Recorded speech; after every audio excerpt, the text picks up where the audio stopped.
Assalamualaikum warahmatullahi wabarakatuh. Bismillahirrahmanirrahim. Alhamdulillah. La haula wala quwata illa billahil aliyil azim. Ibu-ibu muslimat di seluruh Indonesia, kita kali ini membahas tentang peran serta perempuan muslimah dalam misi kemerdekaan. Merdeka bukan hanya lepas dari belenggu penjajah, namun tantangan yang sesungguhnya adalah bagaimana cara kita mengisi kemerdekaan tersebut dengan ilmu, amal, dan kontribusi yang nyata sehingga bangsa kita bisa berdiri dengan tegak dan maju. Dalam proses tersebut, perempuan muslimah memegang peranan yang sangat strategis. Islam tidak pernah memandang perempuan di pinggir jalan. Justru dari rumah sampai ruang publik, perempuan muslimahlah sebagai pembangkit yang menjaga nilai, membangun generasi, dan memajukan peradaban.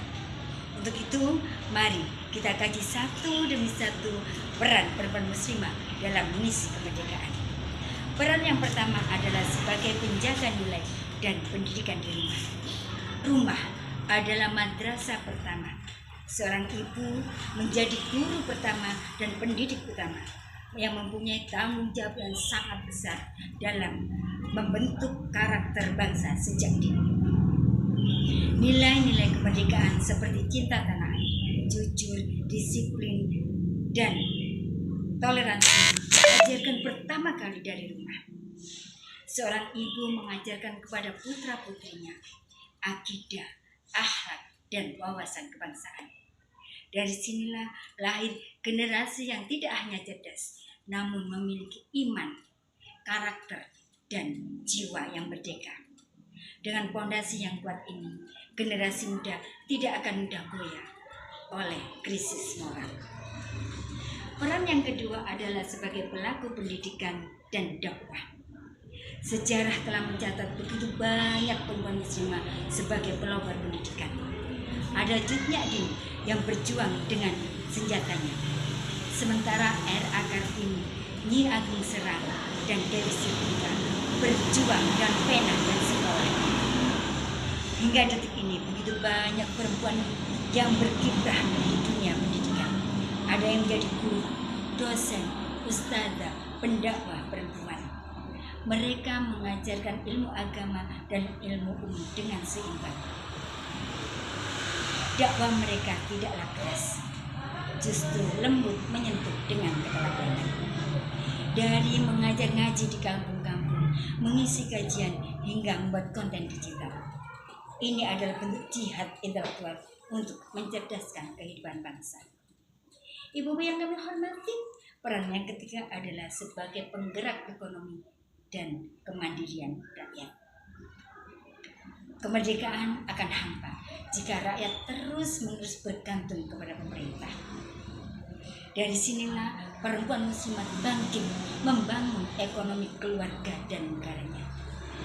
Mereka banyak bergerak di bidang kuliner, UMKM, menjadi pengusaha besar dan profesional di bidang ketahanan, kesehatan, hukum, dan juga teknologi.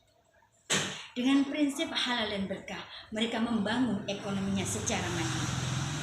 Perempuan yang mandiri secara ekonomi berarti ikut memperkuat ketahanan ekonomi negara dan rakyatnya. Ini adalah bukti bahwa perempuan bukan menjadi beban, namun menjadi solusi yang terdepan. Peran yang keempat adalah sebagai agen sosial dan berkemanusiaan. Semangat kemerdekaan adalah semangat gotong royong. Perempuan muslimah dengan ajaran Islam tentang keadilan dan kasih sayang menjadi peka terhadap masalah lingkungan yang ada. Mereka menjadi garda terdepan ketika ada masalah ketimpangan sosial yang ada. Mereka menjadi relawan, menjadi pendamping ibu dan anak, dan juga menjadi orang-orang yang selalu hadir ketika dibutuhkan. Dan yang terakhir adalah menjaga identitas di ruang publik. Ibu-ibu perempuan muslimah juga bisa mengisi kemerdekaan dengan para warga negara lainnya dengan seimbang. Jilbab bukan menjadi penghalang untuk mereka berprestasi, namun justru menjadi sumber kekuatan dan identitas diri. Mereka bisa berkiprah di manapun berada, baik di pemerintahan, menjadi menteri, anggota DPR, menjadi tenaga kesehatan, dan profesional yang lainnya.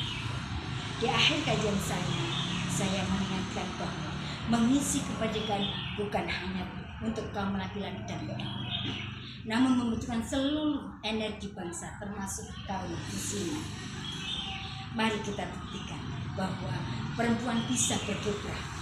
Mereka tidak harus terlihat besar dan selalu terlihat nyaman, namun kadang terlihat di setiap suapan nasi untuk anak-anaknya, dalam kelas-kelas yang diasuh dengan sabar dan kasih sayang, dengan usaha yang dibangun dengan kejujuran, dan di dalam setiap doa di sepertiga malam untuk bangsa ini.